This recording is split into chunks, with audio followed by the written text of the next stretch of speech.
Kubali kutii ni hali ya mtu ama kitu kujishusha na kujinyenyekesha na kujiona si kitu.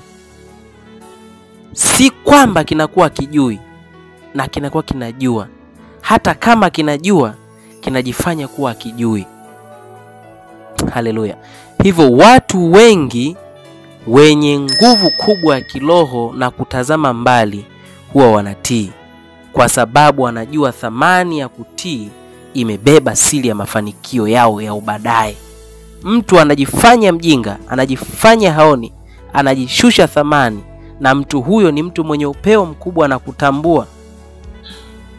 Na mtu mwenye siri ya kubali kutii, hata kama ukimwadhibu, huwa hana manunguniko ndani yake, bali hutazama future ama destiny ya baadaye ambayo amekusudiwa kufika.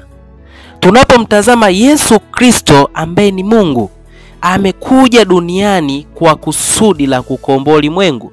Lakini katika kusudi hilo kuna viboko, kuna kupigwa, kuna kudhihakiwa, lakini bado amekuwa mtii, amekuwa mnyenyekevu, amepigwa msalabani, amefanywa kila aina ya uchafu.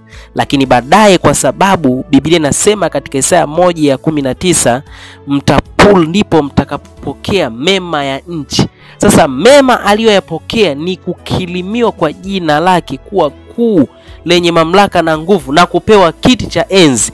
Kwa hiyo hata wewe uliopo hapo unayenisikiliza, wewe destiny yako ipo na unaichua endapo ukiendelea kuisoma neno la Mungu. Ila siri ya kufikia na kutambua nako kwenda